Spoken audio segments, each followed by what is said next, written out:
Yo quiero pedirle que usted se detenga de lo que está haciendo, que pueda inclinar su rostro, que pueda levantar sus manos y pueda glorificar a Dios, que en este momento usted le pueda decir: gracias, Señor, por este nuevo día que me das. Gracias, Señor, por tu bendición, por tu misericordia. Gracias, Señor, porque me permites ver un nuevo amanecer, porque me permites levantarme. Gracias, Señor, porque estás conmigo, porque estás a mi lado, porque no me has dejado, porque no me has desamparado.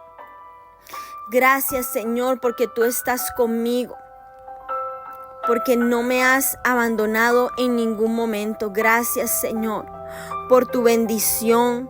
Gracias, Señor, por tu bondad. Gracias, Señor, porque sin ti no seríamos nada. Sin ti nuestra vida estaría vacía completamente. Dígale: Señor, yo hoy te entrego todo lo que soy, todo lo que tengo, todo, Señor, lo que es mi vida, te lo entrego hoy. Quiero adorarte, quiero glorificarte en todo momento. Quiero darte gloria, quiero darte honra. Dígale: Padre, en medio de mi circunstancia, en medio de la soledad que pueda estar sobre mi espíritu, en medio de la frustración, en medio del desánimo, yo vengo clamando a ti en busca de consuelo. Yo vengo leyendo tu palabra en busca de sabiduría. Y hoy digo como dijo el salmista en el Salmo 23:4: aunque ande en valle de sombra de muerte, no temeré mal alguno, porque tú estarás conmigo. Tu vara y tu cayado me infundirán aliento. Dígale: Señor, permíteme recordar que incluso en los momentos más oscuros, tu palabra, tu presencia son mi refugio, son mi guía. Hoy confío que tú estás cerca de mi alma quebrantada. Tú estás cerca de mi alma angustiada. Tú estás cerca, Señor, de mi vida. Tú estás cerca, Señor, en mis momentos de gozo, en mis momentos de felicidad, en mis momentos de paz. Tú estás conmigo en todo tiempo. Que hoy tu palabra sea mi roca, sea mi fortaleza. En el nombre poderoso de Jesús. Amén y amén. Gloria a Dios. Quisiera seguir orando y tomar un tiempo extenso para orar, porque yo sé que el Señor nos ministra muchísimo a través de la oración, pero es un estudio bíblico y vamos a aprovechar el tiempo. Y hay mucho que aprender y los capítulos son un poco extensos, así que preparémonos. Abra su Biblia en el capítulo 10, que tiene como título: La reina de Saba visita a Salomón.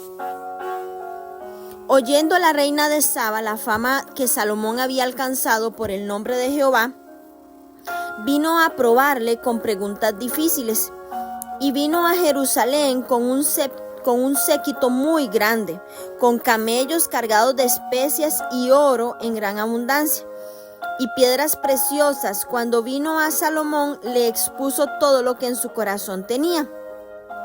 Y Salomón le contestó todas sus preguntas, y nada hubo que el rey no le contestase. Y cuando la reina de Saba vio toda la sabiduría de Salomón y la casa que había edificado, asimismo la comida de su mesa, las habitaciones de sus oficiales, el estado y los vestidos de los que servían, sus maestresalas y sus holocaustos que ofrecían en la casa de Jehová, se quedó asombrada. Y dijo al rey: verdad es lo que oí en mi tierra de tus cosas y de tu sabiduría, pero yo no lo creía hasta que he venido y mis ojos han visto que ni aún se me dijo la mitad. Es mayor tu sabiduría y bien que la fama que yo había oído. Bienaventurados tus hombres, dichosos estos tus siervos que están continuamente delante de ti y oyen tu sabiduría. Jehová tu Dios sea bendito, que sea agrado de ti para ponerte en el trono de Israel. Porque Jehová ha amado siempre a Israel, te ha puesto por rey para que hagas derecho y justicia. Y dio ella al rey 120 talentos de oro, muchas especiería y piedras preciosas. Nunca vino tan gran cantidad de especias como la reina de Saba dio al rey Salomón. Y la flota de Hiram, que había traído el oro de Ofir, traía también de Ofir mucha madera de sándalo y piedras preciosas. Y de la madera de sándalo hizo el rey balaustres para la casa de Jehová y para las casas reales, arpas también y salterios para los cantores. Nunca vino semejante madera de sándalo, ni se ha visto hasta hoy. El rey Salomón dio a la reina de Saba todo lo que ella quiso y todo lo que pidió, además de lo que Salomón le dio. Ella se volvió y se fue a su tierra con sus criados. Versículo 14. Riquezas y fama de Salomón. El peso del oro que Salomón tenía de renta cada año eran 676 talentos de oro, sin lo de los mercaderes y lo de la contratación de especias y lo de todos los reyes de Arabia y de los principales de la tierra. Hizo también el rey Salomón 200 escudos grandes de oro batido, 600 siclos de oro gastó en cada escudo. Asimismo hizo 300 escudos de oro batido, en cada uno de los cuales gastó 3 libras de oro, y el rey los puso en la casa del bosque del Líbano. Hizo también el rey un gran trono de marfil, el cual cubrió de oro purísimo. 6 gradas tenía el trono y la parte alta era redonda por el respaldo, y a uno y otro lado tenía brazos cerca del asiento, junto a los cuales estaban colocados 2 leones. Estaban también 12 leones puestos allí sobre las 6 gradas de un lado y de otro. En ningún otro reino se había hecho trono semejante. Y todos los vasos de beber del rey Salomón eran de oro. Y asimismo toda la vajilla de la casa del bosque del Líbano era de oro fino, nada de plata. Porque en tiempo de Salomón no era apreciada. Porque el rey tenía en el mar una flota de naves de Tarsis con la flota de Hiram. Una vez cada 3 años venía la flota de Tarsis y traía oro, plata, marfil, monos y pavos reales. Así excedía el rey Salomón a todos los reyes de la tierra en riqueza y en sabiduría. Toda la tierra procuraba ver la cara de Salomón para oír la sabiduría que Dios había puesto en su corazón. Y todos le llevaban cada año sus presentes, alhajas de oro y de plata, vestidos, armas, especias aromáticas, caballos y mulos. Versículo 26. Salomón comercia en caballos y en carros, y junto a Salomón carros y gente de a caballo, y tenía 1,400 carros y 12,000 jinetes, los cuales puso en las ciudades de los carros y con el rey en Salomón. E hizo el rey que en Jerusalén la plata llegara a ser como piedras, y los cedros como cabraigos de la Cefela en abundancia, y traían de Egipto caballos y lienzos a Salomón, porque la compañía de los mercaderes del rey compraba caballos y lienzos. Y venía y salía de Egipto el carro por 600 piezas de plata y el caballo por 150, y así los adquirían por manos de ellos todos los reyes de los heteos y de Asiria. Amén. Bueno, este relato de la visita de la reina de Saba a Jerusalén corrobora la fama, que en hebreo es Shema, S-H-E-M-A tildada, que significa informe o audiencia, de Salomón entre las naciones de aquella época. En este caso, en lugar de un proverbio y refrán, Israel era objeto de elogio y el Dios de Israel recibía la alabanza y el reconocimiento de la líder de otra nación. Saba era un país montañoso ubicado aproximadamente a 1,800 kilómetros de Jerusalén.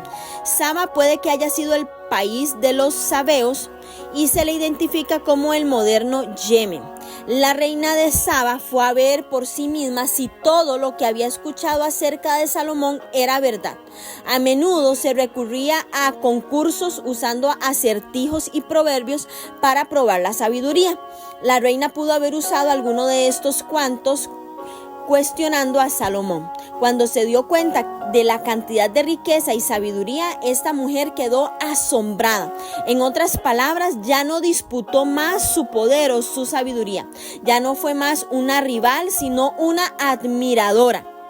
Muy probablemente muchos reyes y muchos dignatarios extranjeros repitieron su experiencia y honraron a Salomón.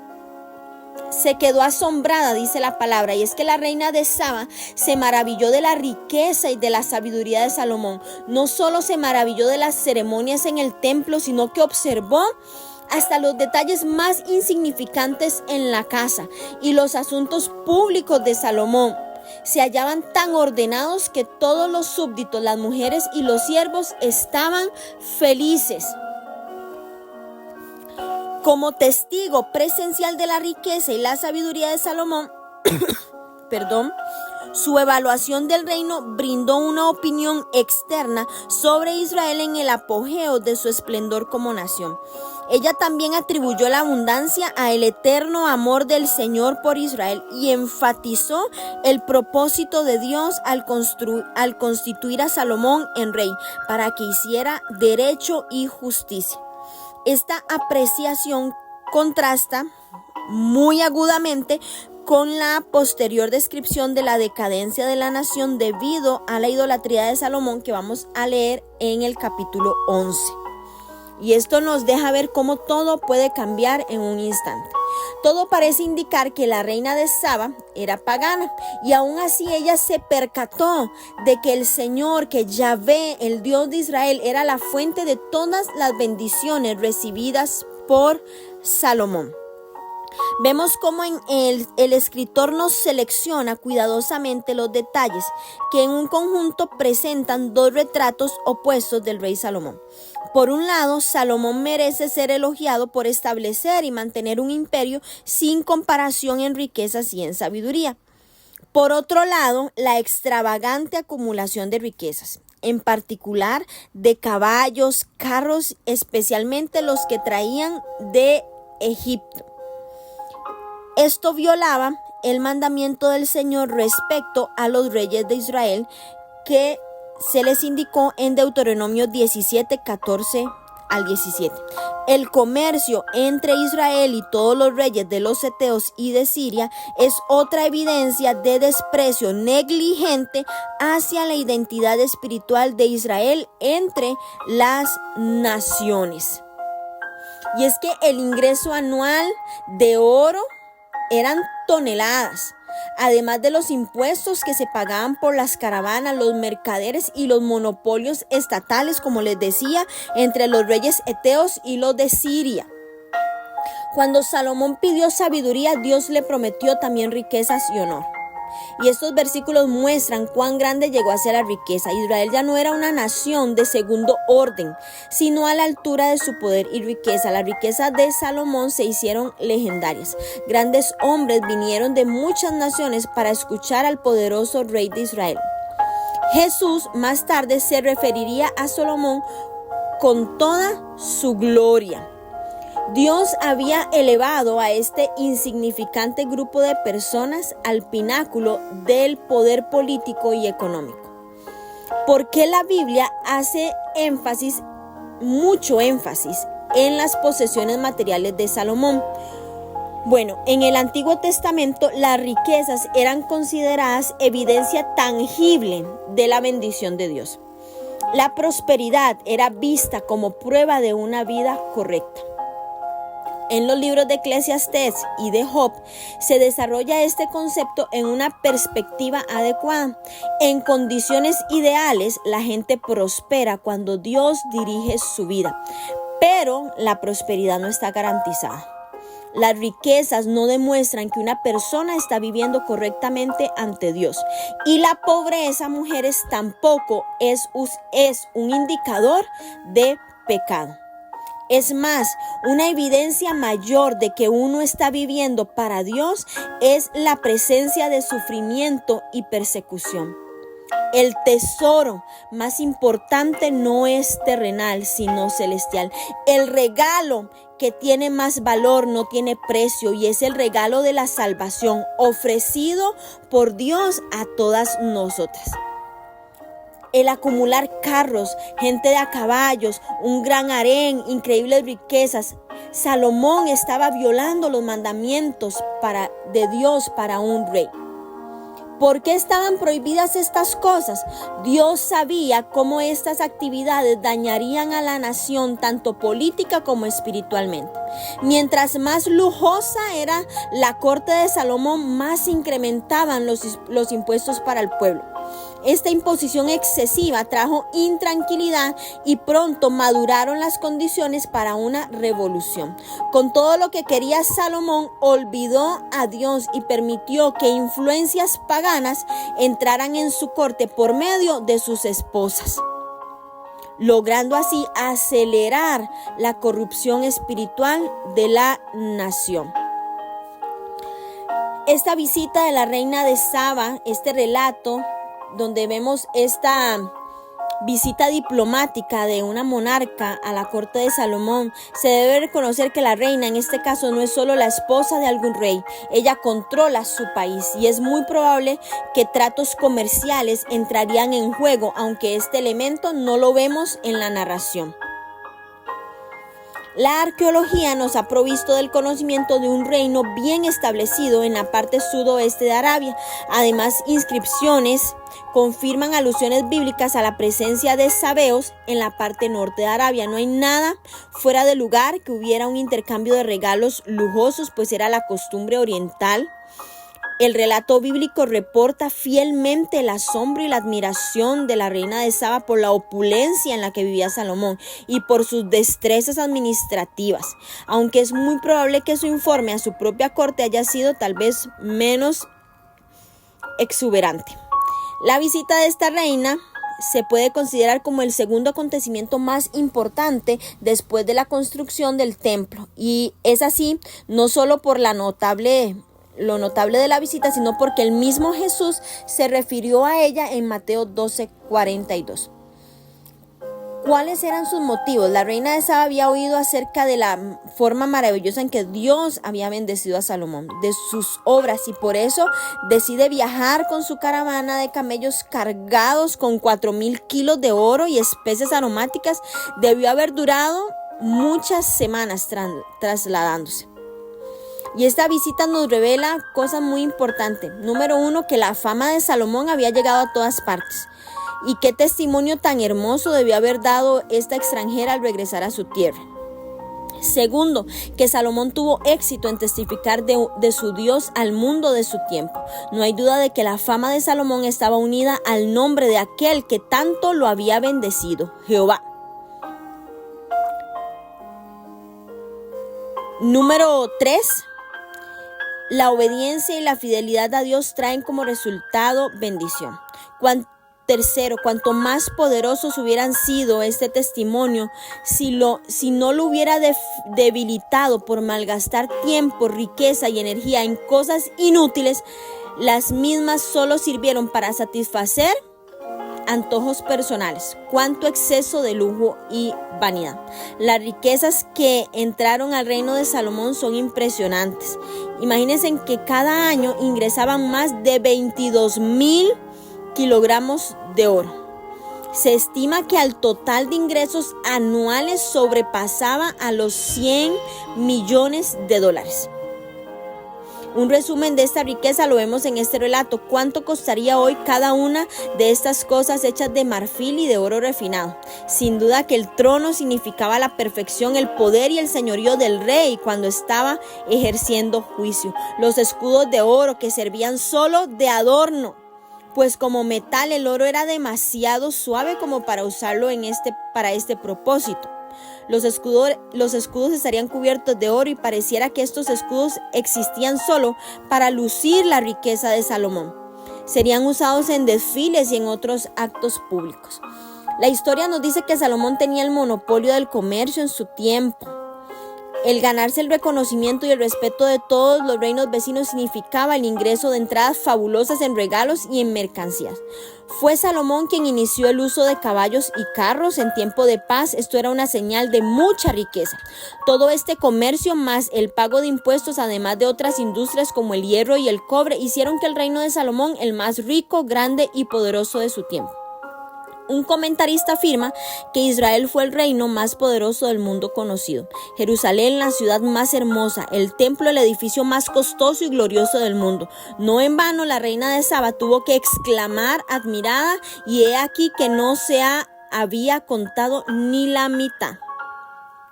Ahora mi pregunta es, ¿no indica todo este exceso el materialismo y de vanidad? ¿No es violación de las leyes del reino? ¿Quién duda de que todo esto, aunado a una vida de libertinaje y de lujuria, contribuyó a la caída del reino? Dios había cumplido con Salomón, pues además de darle lo que había pedido, le agregó riquezas y gloria en abundancia. El reino de Salomón llegó a tener 6 veces más territorio que el de las 12 tribus. Y es muy interesante observar que desde los días de Natán el profeta, quien había participado en el ungimiento del rey Salomón, hay ausencia de voz profética contra la apostasía del rey. Pero ya Salomón había sido advertido de las calamidades y las desgracias que traería el materialismo y el alejamiento de Dios. Después vamos a ver cómo Jesús amonestó contra el brillo pasajero de los bienes materiales y todos los males que causan. Y debemos de tener cuidado, porque no es que Dios no quiera bendecirnos, no es que Dios no nos quiera millonarios, no es que Dios no quiere que tengamos cosas materiales. No, Dios quiere bendecirnos, Dios quiere prosperarnos. Vemos cómo Él bendecía a todos los que le servían, pero también debemos meditar en la intención de nuestro corazón. ¿Qué vamos a hacer con esas posesiones? ¿Qué vamos a hacer con el recurso? ¿Será que nos vamos a olvidar, nos vamos a convertir en personas materialistas, desobedientes, egocéntricas, alejadas de Dios? Entonces es ver para qué queremos nosotros la riqueza y que guardemos realmente nuestro corazón. Que esto fue lo que no hizo Salomón. Él se dejó llevar por el materialismo. Y vamos a leer ahora en este versículo 11 que tiene como título Apostasía y dificultades del rey Salomón. Pero el rey Salomón amó, además de la hija de Faraón, a muchas mujeres extranjeras, a las de Moab, a las de Amón, a las de Edom, a las de Sidón, a las Eteas, gentes de las cuales Jehová había dicho a los hijos de Israel: no os llegaréis a ellas, ni ellas se llegarán a vosotros, porque ciertamente harán inclinar vuestros corazones tras sus dioses. A estas pues se juntó Salomón con amor, y tuvo 700 mujeres reinas y 300 concubinas, y sus mujeres desviaron su corazón. Y cuando Salomón era ya viejo, sus mujeres inclinaron su corazón tras dioses ajenos, y su corazón no era perfecto con Jehová su Dios, como el corazón de su padre David. Porque Salomón siguió a Astoret, diosa de los sidonios, a Milcom, ídolo abominable de los amonitas, e hizo Salomón lo malo ante los ojos de Jehová, y no siguió cumplidamente a Jehová como David su padre. Entonces edificó Salomón un lugar alto a Quemos, ídolo abominable de Moab, en el monte que está enfrente de Jerusalén, y a Moloc, ídolo abominable de los hijos de Amón. Así hizo para todas sus mujeres extranjeras, las cuales quemaban incienso y ofrecían sacrificios a sus dioses. Versículo 9, y se enojó Jehová contra Salomón, por cuanto su corazón se había apartado de Jehová, Dios de Israel, que se le había aparecido 2 veces, y se le había mandado acerca de esto, que no lo siguiese a dioses ajenos, mas él no guardó lo que mandó Jehová. Y dijo Jehová a Salomón: por cuanto ha habido esto en ti, y no has guardado mi pacto y mis estatutos que yo te mandé, romperé de ti el reino y lo entregaré a tu siervo. Sin embargo, no lo haré en tus días por amor a David tu padre. Lo romperé en la mano de tu hijo, pero no romperé todo el reino, sino que daré una tribu a tu hijo por amor a David mi siervo, y por amor a Jerusalén, la cual yo he elegido. Y Jehová suscitó un adversario a Salomón, Hadad edomita, de sangre real, el cual estaba en Edom, porque cuando David estaba en Edom y subió Joab, el general del ejército, a enterrar los muertos y mató a todos los varones de Edom, porque 6 meses habitó allí Joab y todo Israel hasta que hubo acabado con todo el sexo masculino en Edom, Hadad huyó y con él algunos varones edomitas de los siervos de su padre y se fue a Egipto. Era entonces Hadad muchacho pequeño y se levantaron de Madián y vinieron a Param. Y tomando consigo hombres de Param, vinieron a Egipto, a Faraón, rey de Egipto, el cual les dio casa y les señaló alimentos, y aún les dio tierra. Y halló Hadad gran favor delante de Faraón, el cual le dio por mujer la hermana de su esposa, la hermana de la reina Tapenes. Y la hermana de Tapenes le dio a los hijos de Genubat, el cual destetó Tapenes en casa de Faraón, y estaba Genubat en casa de Faraón entre los hijos de Faraón. Y oyendo Hadad en Egipto que David había dormido con sus padres y que era muerto Joab, general del ejército, Hadad dijo a Faraón: déjame ir a mi tierra. Faraón respondió: ¿por qué? ¿Qué te falta conmigo? ¿Qué procuras irte a tu tierra? Él respondió: nada, con todo te ruego que me dejes ir. Dios también levantó por adversario contra Salomón a Rezón, hijo de Eliada, el cual había huido de su amo Hadad-ezer, rey de Soba, y había juntado gente contra él y se había dado capitán de su campaña cuando David deshizo a los de Soba. Después fueron a Damasco y habitaron allí y le hicieron rey en Damasco, y fue adversario de Israel todos los días de Salomón, y fue otro mal con el de Hadad porque aborreció a Israel y reinó sobre Siria. También Jeroboam, hijo de Nabat, efrateo de Sereda, siervo de Salomón, cuya madre se llamaba Serúa, el cual era viuda, alzó su mano contra el rey. La causa por la cual alzó su mano contra el rey fue esta: Salomón, edificando a Milo, cerró el portillo de la ciudad de David su padre. Y este varón Jeroboam era valiente y esforzado, y viendo Salomón al joven, que era hombre activo, le encomendó todo el cargo de la casa de José. Aconteció pues que en aquel tiempo que saliendo Jeroboam de Jerusalén, le encontró en el camino el profeta Ahías silonita, y este estaba cubierto con una capa nueva, y estaban ellos dos solos en el campo. Y tomando Ahías la capa nueva que tenía sobre sí, la rompió en 2 pedazos, y dijo a Jeroboam: toma para ti los 10 pedazos, porque así dijo Jehová Dios de Israel: he aquí yo rompo el reino de la mano de Salomón, y a ti te daré 10 tribus, y él tendrá una tribu por amor a David mi siervo, y por amor a Jerusalén, ciudad que yo he elegido de todas las tribus de Israel. Por cuanto me han dejado y han adorado a Astoret, diosa de los sidonios, a Quemos, dios de Moab, y a Moloc, Dios de los hijos de Amón, y no han andado en mis caminos para hacer lo recto delante de mis ojos, y mis estatutos y mis decretos, como lo hizo David su padre. Pero no quitaré nada del reino de sus manos, sino que lo retendré por rey todos los días de su vida, por amor a David mi siervo, al cual yo elegí, y quien guardó mis mandamientos y mis estatutos. Pero quitaré el reino de la mano de su hijo, y lo daré a ti, las 10 tribus. Y a su hijo daré una tribu, para que mi siervo David tenga lámpara todos los días delante de mí en Jerusalén, ciudad que yo me elegí para poner en ella mi nombre.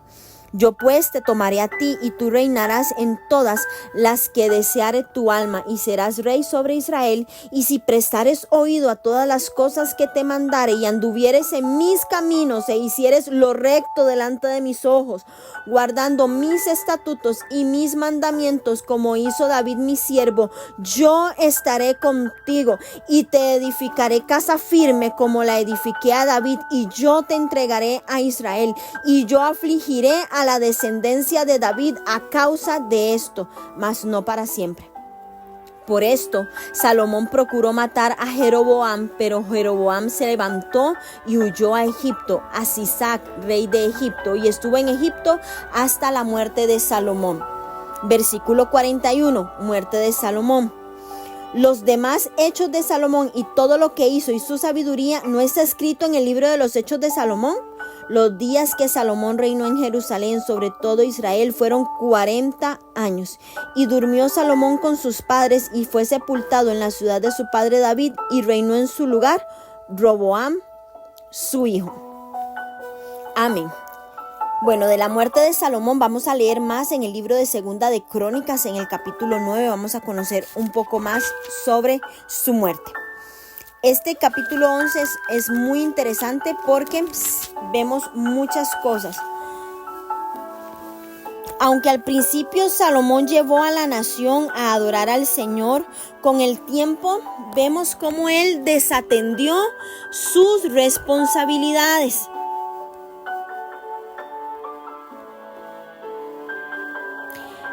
El mayor de los reinos en la historia de Israel comenzó a tambalearse, no por presiones externas como le pasó a David o a Saúl, sino a causa de la debilidad interna. No solo estaba prohibido a Salomón dedicarse a criar caballos, sino a casarse con muchas mujeres. La razón de estas restricciones era que las mujeres paganas podían llevar al pueblo de Dios a la idolatría. Como el Señor había advertido, eso fue lo que sucedió. Vemos cómo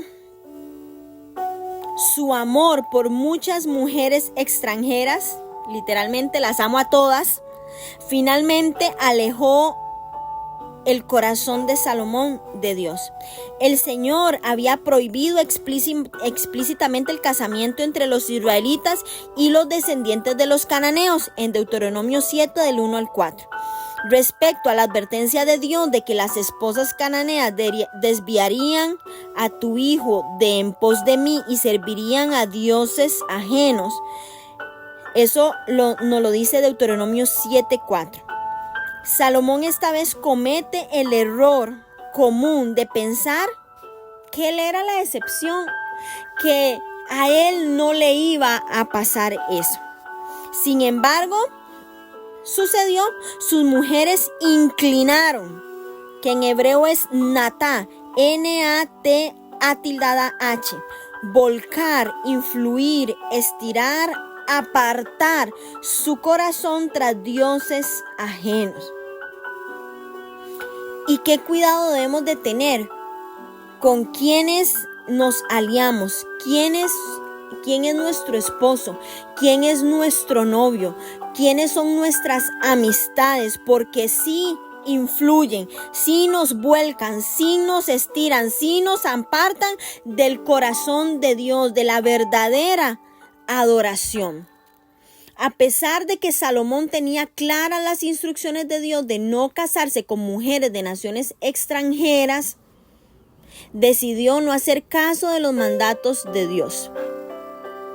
Él dijo: a mí no me va a pasar. ¿Cuántas veces nosotras hemos dicho: ay, a mí eso no me va a pasar? Yo tengo bien claro quién es Dios en mi vida. Yo tengo claro quién tiene el trono de mi corazón. Ajá. Pero debemos de tener cuidado porque Dios nos está dando la instrucción. Y Salomón no solo se casó con una. No, este hombre no se casó solamente con una mujer. Se casó con muchas. Se casó con muchas mujeres que a la larga lo separaron de Dios. Saben, amadas, Dios conoce nuestros puntos fuertes, pero Él también conoce nuestras debilidades. Y en sus mandatos nuestros mandatos son siempre para nuestro bien. Cuando ignoramos los mandatos de Dios, ¿qué pasa? Surgen las consecuencias negativas que son inevitables. No basta solo con que conozcamos la palabra. Mujeres, no basta solo con que todos los días leamos 3 capítulos bíblicos. No basta solo con eso. Debemos seguirla, debemos aplicarla a cada una de nuestras áreas, a cada una de nuestras actividades, a cada una de nuestras decisiones de la vida diaria. Aquí hay una red flag. Tenemos que tomar en serio lo que la palabra de Dios nos dice, sus mandatos. Vean a Salomón, el hombre más sabio que jamás haya existido. No somos mujeres tan fuertes como nosotras creemos. No confiemos en nuestras propias fuerzas. Salomón perdió la integridad en su rol de liderazgo como padre. como padre hebreo y como rey de Israel. Irónicamente, el ser viejo no le garantizó tomar decisiones sabias.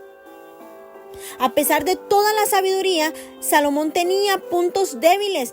Este hombre no lograba negarse a sus deseos de la carne, a su lujuria, y no dejaba de transigir con sus esposas paganas. Ya sea que se casara para fortalecer las alianzas políticas o para obtener un placer personal, estas mujeres, estas esposas extranjeras, lo llevaron a la idolatría. Puede que usted en este momento se sienta con una fe muy firme, pero también, mujer, usted tiene puntos débiles, y es a través de ellos que va a llegar la tentación. Todas tenemos puntos débiles. Todas somos tentadas en algo. No me puede decir ninguna, Ariani, no, yo no tengo punto débil. Ay, no, yo no soy tentada. No, mujeres, todas tenemos una debilidad con la que luchamos. Pablo lo dijo, tengo un aguijón. Oró para que Dios se lo quitara. Pero le dijo, ¿sabe qué, Señor?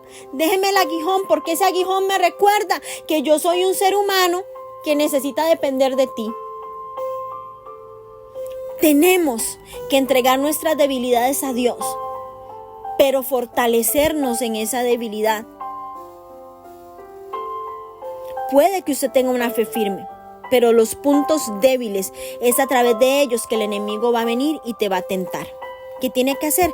Fortalézcase, porque una cadena solo es tan fuerte como lo son sus eslabones más débiles.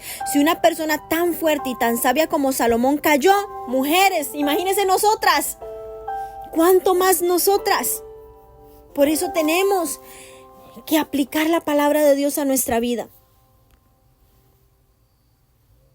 Salomón manejó grandes presiones al dirigir el gobierno, pero no pudo manejar la presión de sus esposas que querían que él adorara a sus ídolos.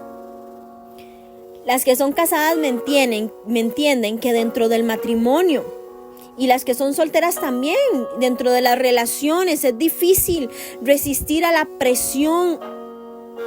Y muchas veces el amor nos lleva a identificarnos con los deseos de aquellos que queremos.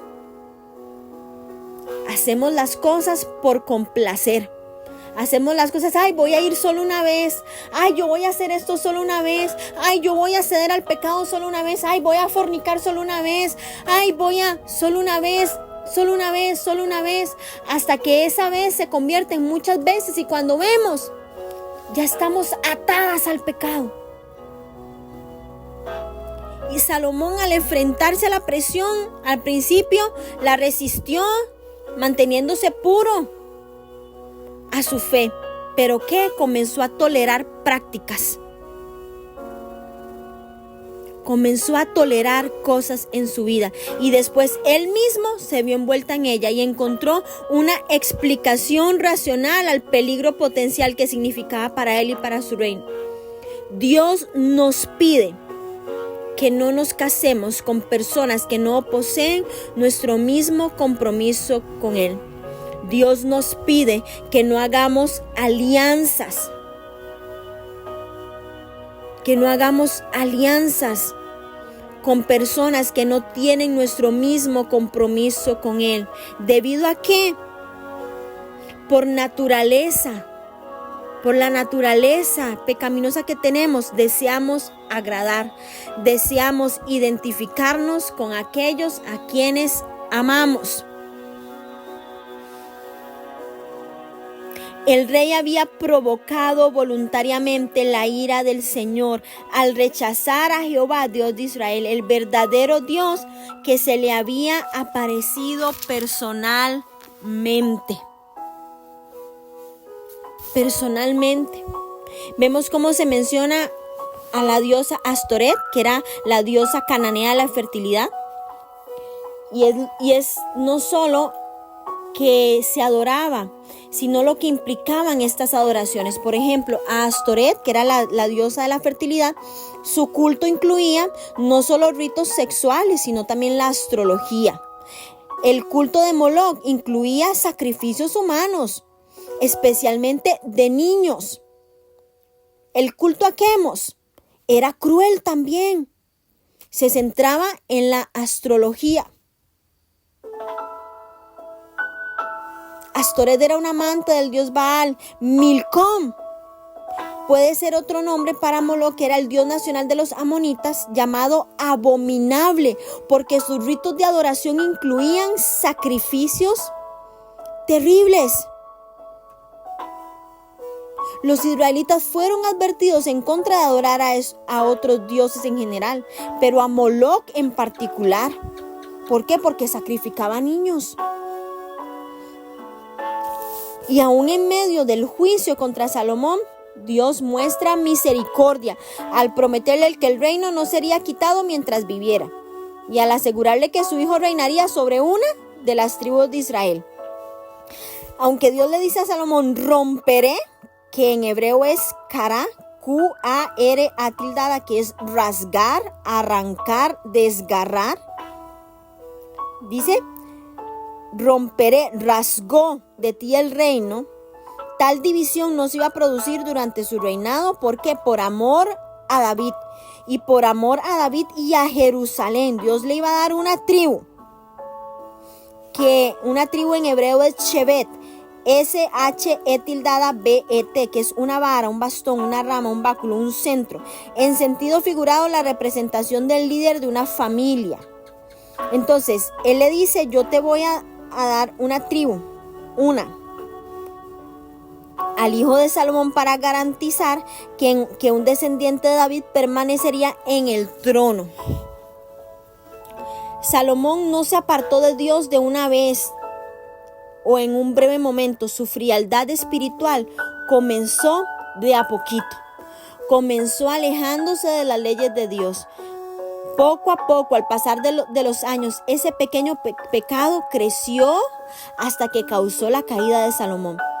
Mujeres, un pecado puede parecer insignificante, pero un pecado puede ser el primer paso para alejarte de Dios. No son los pecados que no conocemos, sino los pecados que disculpamos los que causan los mayores problemas en nuestra vida. Nunca debemos permitir que un pecado pase sin ser cuestionado. Y hoy yo te pregunto, examínate, mírate por dentro. ¿Existe en su vida algún pecado que se extiende como un cárcel? No lo justifique. Confiéselo a Dios.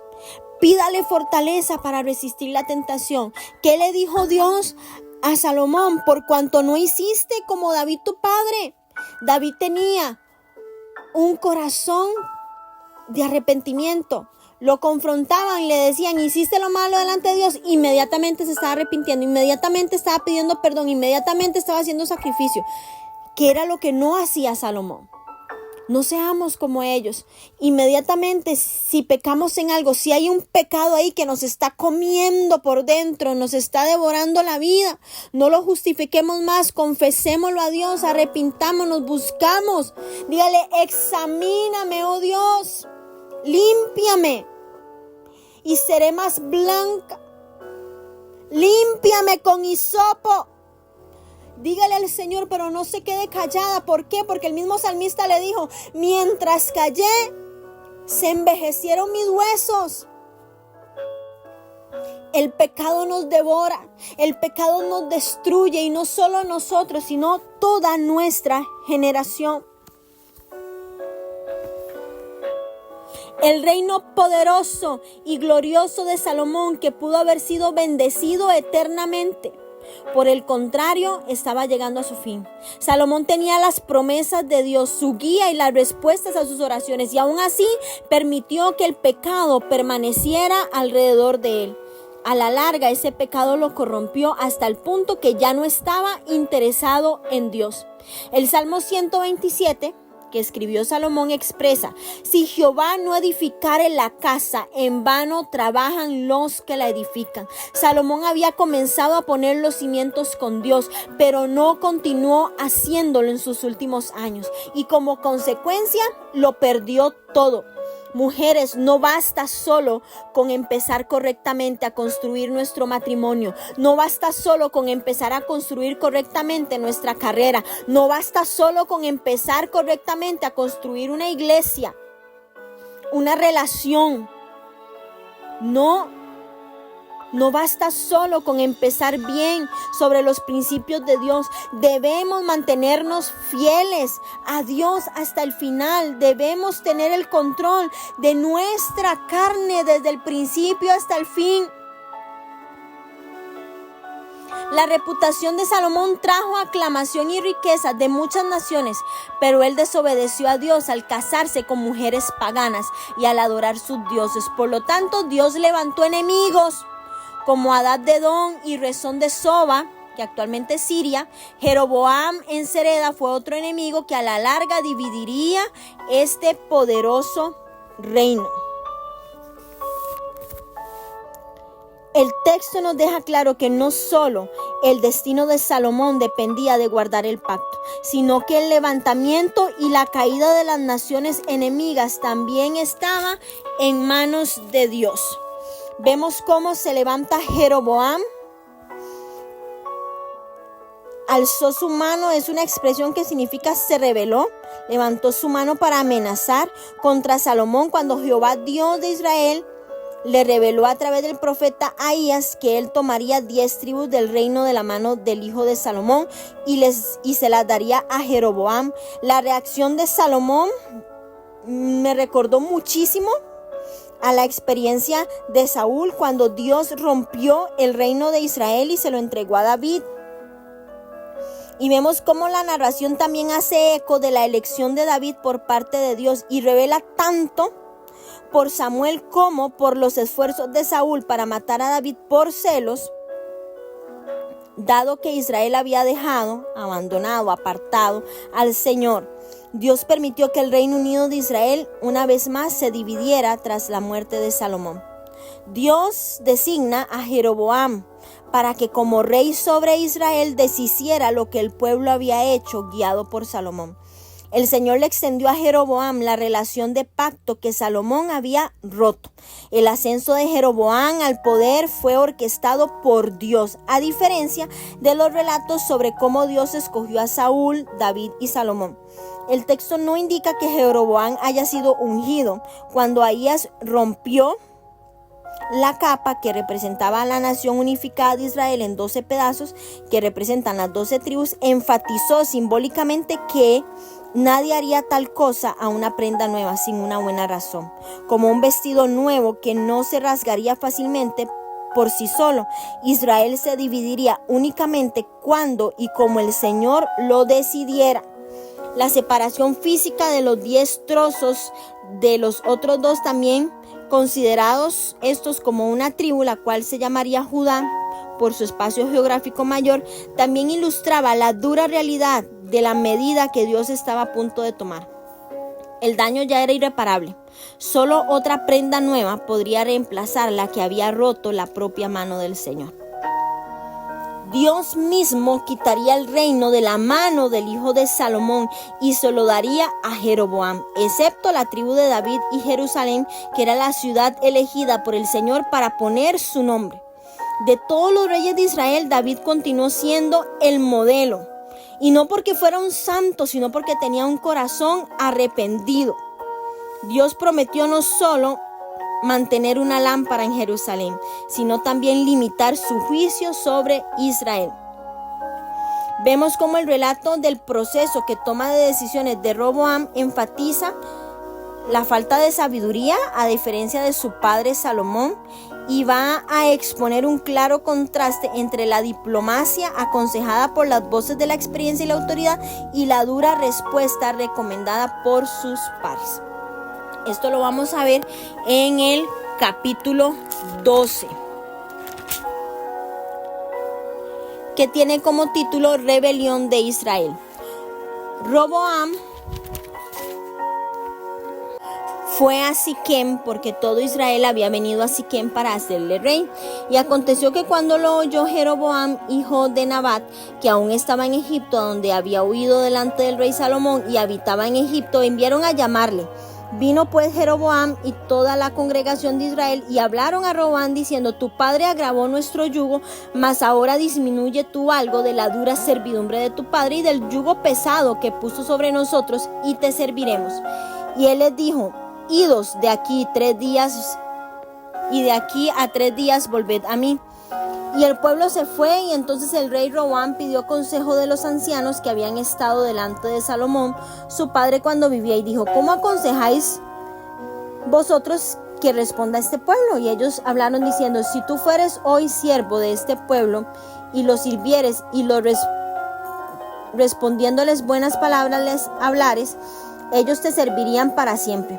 Pero él dejó el consejo que los ancianos le habían dado y pidió consejo de los jóvenes que se habían criado con él y estaban delante de él, y les dijo: ¿cómo aconsejáis vosotros que respondamos a este pueblo que me ha hablado diciendo: disminuye algo del yugo que tu padre puso sobre nosotros? Entonces los jóvenes que se habían criado con él le respondieron diciendo: así hablarás a este pueblo que te ha dicho estas palabras: tu padre agravó nuestro yugo, mas tú disminúyenos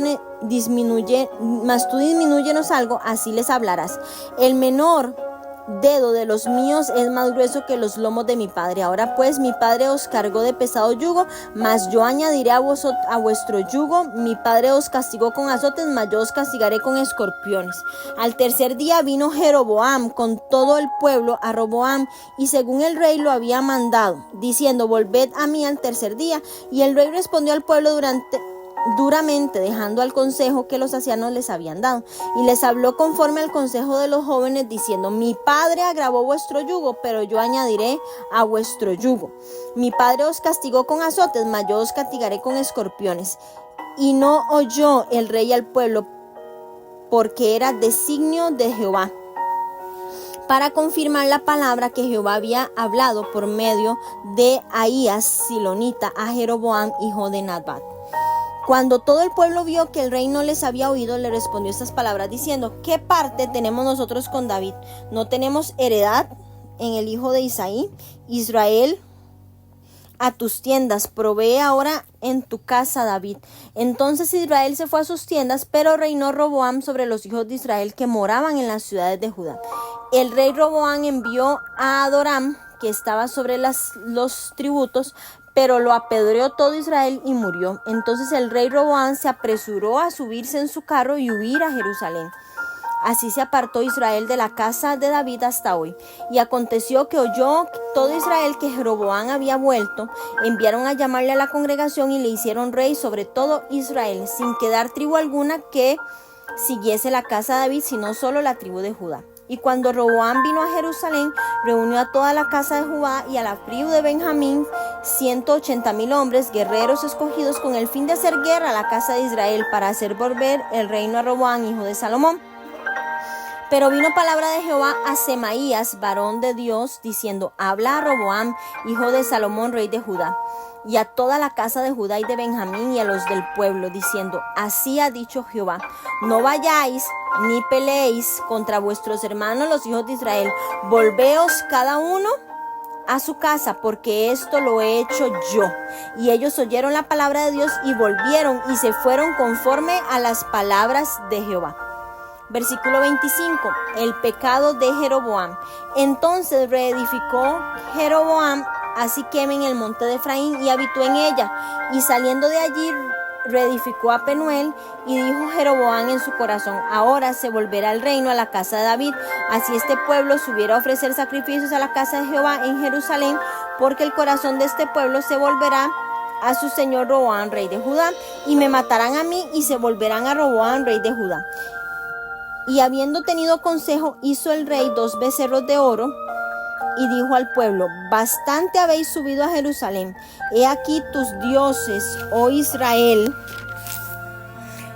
cuales les hicieron subir de la tierra de Egipto, y puso uno en Betel y el otro en Dan, y esto fue causa de pecado, porque el pueblo iba a adorar delante de uno hasta Dan. Hizo también casas sobre los lugares altos, e hizo sacerdotes de entre el pueblo que no eran de los hijos de Leví. Entonces instituyó Jeroboam fiesta solemne en el mes octavo a los 15 días del mes, conforme a la fiesta solemne que se celebraba en Judá, y sacrificó sobre un altar. Así hizo en Betel, ofreciendo sacrificios a los becerros que habían hecho, y ordenó también en Betel sacerdotes para los lugares altos que él había fabricado. Sacrificó pues sobre el altar que él había hecho en Betel a los 15 días del mes octavo, en el mes que había inventado de su propio corazón, e hizo fiesta a los hijos de Israel y subió al altar a quemar incienso. Bueno, qué impresionante. Porque, bueno, vemos cómo Roboam ahora va a ser el rey. Roboam era el hijo de Salomón. El mayor reino de la historia ya estaba en definitiva tambaleándose, o ya estaba tambaleado. Ya era un reino en el cual Dios había intervenido. Y vemos cómo ya se da la división. La coronación de Roboam se lleva a cabo en Siquem. Lo normal hubiera sido ungir al nuevo rey en Jerusalén, que era la ciudad capital. Roboam se dio cuenta de que habría problemas con Jeroboam y fue hacia el norte para tratar de mantener buenas relaciones con las tribus del norte. Probablemente eligió Siquem debido a que era un lugar antiguo donde se llevaban a cabo los pactos. Cuando se dividió el reino, Siquem llegó a ser la capital del reino del norte por un breve tiempo. Vemos cómo los líderes de las tribus del norte mandaron a buscar a Jeroboam para que actuara como su vocero. Durante la coronación de Roboam, aquel le comunicó la petición popular de que rebajara los impuestos. Vemos cómo Roboam pide consejo porque no era un hombre sabio como lo había sido su padre, pero no evaluó cuidadosamente lo que se le dijo. De haberlo hecho, se hubiese dado cuenta de que el consejo ofrecido por los ancianos era más sabio que el de sus amigos. Y nosotras tenemos que tomar esto en cuenta, porque para evaluar los consejos, pregúntese si el mismo es realista, es viable y es coherente con los principios bíblicos. Determine si los resultados de seguir el consejo serán justos, harán mejoras, darán una solución, será una dirección positiva. Entonces, cuando busquemos consejo de aquellos con experiencia, que tengan más sabiduría. El consejo es útil solo si está de acuerdo con los estándares de Dios. Los ancianos le dan un consejo muy sabio. Le dice: si te pones al servicio de este pueblo, lo sirves y les respondes con buenas palabras, ellos te van a servir para siempre.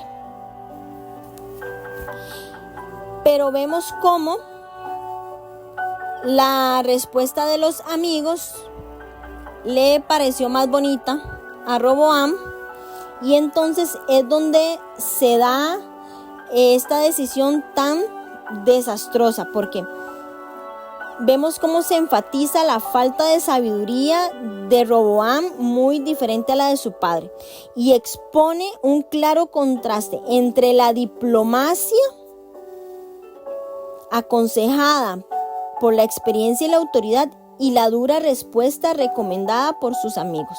El designio era de Jehová para confirmar su palabra, que él había hablado por medio del profeta Ahías, y a través del cual Jehová había prometido darle a Jeroboam las 10 tribus del reino. Vemos cómo se nota la tensión entre la responsabilidad humana y la soberanía de Dios. Una mala decisión cambió el curso de la historia de la nación de Israel. Una mala decisión, mujeres, cambia el curso de nuestra historia, cambia el curso de nuestra familia, cambia el curso de nuestra generación. Una sola decisión. Sin embargo, el Señor tenía claramente el control. Dios obra a través de instrumentos humanos, pero sin justificar el pecado, la arrogancia y la insensatez. Las tribus del norte no habían proclamado todavía rey a Jeroboam, simplemente rehusaban a someterse a Roboam. Los únicos israelitas sobre los que Roboam ejercía control eran los que vivían en las ciudades de Judá. Roboam intenta imponer sus condiciones al norte, pero ello terminó con la muerte de su embajador Adoram. Él mismo salvó su vida con dificultad. La respuesta violenta del pueblo hizo que Roboam huyera porque estaba por morir y huye a Jerusalén, mientras que todo Israel procedía a coronar rey a Jeroboam. Judá, como Dios había prometido, permaneció fiel a la casa de David. Desde ese momento, el reino permaneció dividido hasta la caída de Israel en el 722 a.C. También a partir de aquí, reyes se refiere al reino del norte como Israel y al reino del sur como Judá, aunque después se siguió hablando de levitas, benjamitas y las otras 10 tribus de Israel. Esto marca el principio de la división del reino que duraría por siglos. 10 de las 12 tribus de Israel seguirían a Jeroboam y llamaron a su nueva nación Israel, que era el reino del norte. Las otras 2 tribus permanecerían leales a Roboam y llamarían su nación Judá, que es el reino del sur, que era la tribu de Judá y la tribu de Benjamín. El reino no se dividió de la noche a la mañana. Ya se estaba dividiendo desde los primeros días de los jueces debido a los celos de las tribus, especialmente entre Efraín, la tribu más influyente del norte, y Judá, la tribu principal del sur. Antes de los días de Saúl y David, el centro religioso de Israel estaba localizado en su mayor parte en el territorio de Efraín. Cuando Salomón construye el templo, trasladó el centro religioso de Israel a Jerusalén. Esto a la larga trajo rivalidades y trajo crisis. A medida que Salomón se alejaba del Señor y de su papel de líder espiritual de Israel, la actividad profética iba aumentando. Jeroboam estableció Siquem como su ciudad capital, ubicada al pie del monte Gerizim, a unos 55 kilómetros al norte de Jerusalén. Siquem había sido un sitio importante de la historia de Israel, una ciudad de refugio, el lugar de la sepultura de los huesos de José, el sitio donde Josué guió a Israel a renovar su pacto con Dios, y como centro de la idolatría cananea. Confiando en la razón en lugar de en Dios, algo sucede con Jeroboam, y es que qué difícil, porque Jeroboam determinó que la ubicación geográfica constituía una amenaza para el establecimiento de su reino. No obstante, sus acciones posteriores indican que siguió un consejo impío o que simplemente se aseguró apoyo para el plan que ya tenía en mente. Aunque algunos intentan justificar la innovación de Jeroboam argumentando que los becerros de oro simplemente servían como sede de Yahvé invisible, el veredicto de la Escritura sobre su revisión de la religión israelita es sin duda negativo. Se requería que todos los hombres judíos viajaran al templo 3 veces al año, pero Jeroboam estableció sus propios centros de adoración y dijo a su pueblo que causaba mucho problema viajar hasta Jerusalén. Aquellos que obedecieron a Jeroboam estaban desobedeciendo a Dios. Algunas ideas, aun cuando son prácticas, mujeres, pueden contener sugerencias que nos llevan a apartarnos de Dios. No permita que nadie le impida hacer lo que es correcto al decir que las buenas acciones morales no merecen el esfuerzo. Haga lo que Dios quiera, sin importar cuál sea el costo, en tiempo, energía, reputación o recurso. Haga lo que la palabra de Dios dice. Vemos que se utilizaban los becerros como ídolos para simbolizar fertilidad y fuerza. Los dioses paganos de los cananeos eran con frecuencia descritos como si estuvieran parados sobre becerros o toros. Jeroboam astutamente colocó estos becerros en Betel y en Dan, lugares estratégicos. Los becerros de oro y la presentación de Jeroboam diciendo que ellos eran los dioses que habían librado al pueblo de Egipto recuerdan la apostasía de Israel al pie del monte Sinaí, cuando Aarón facilitó la adoración de un becerro al que anunció con las mismas palabras en Éxodo 32 del 4 al 8. vemos cómo el narrador especifica, esto fue causa de pecado. También resalta que aparentemente el pueblo adoptó sin objeción la adoración al ídolo. Es que también el pueblo no ayudaba mucho, simplemente fluía y se dejaba llevar por lo que le decían.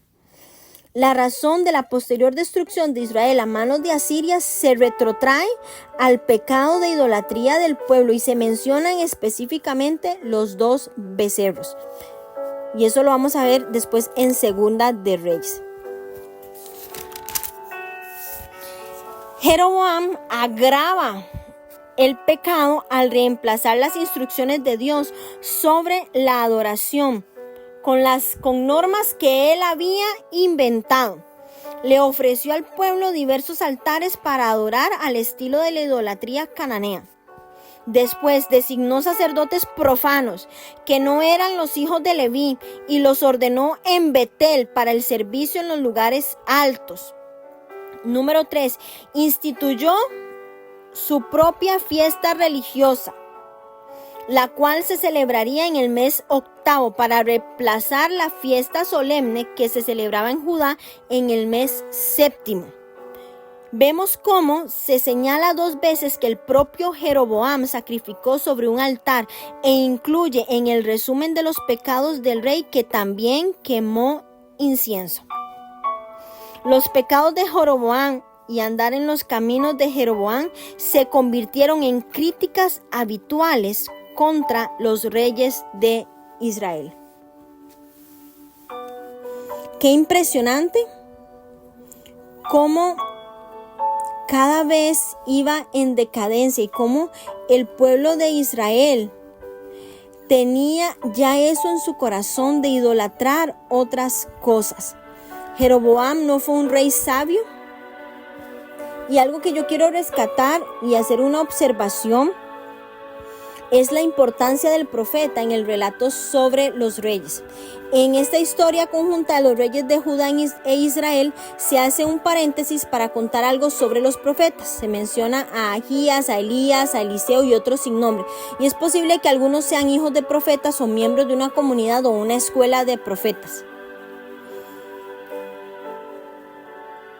Pero, ¿por qué mezclar profetas con reyes? Porque en los tiempos de crisis y apostasía la palabra de Dios es muy importante. Así como hoy lo es el predicador del evangelio. La misión del profeta de Dios, entre otras, es la de anunciar y la de confrontar el pecado.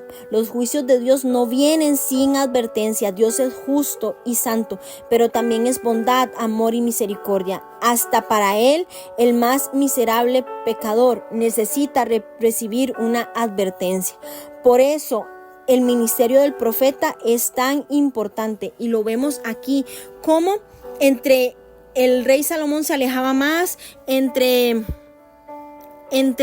más se alejaban los reyes de la voluntad de Dios, el Señor iba levantando voz profética. Y lo vamos a ver más adelante en el capítulo 13, como un profeta de Judá amonesta a Jeroboam.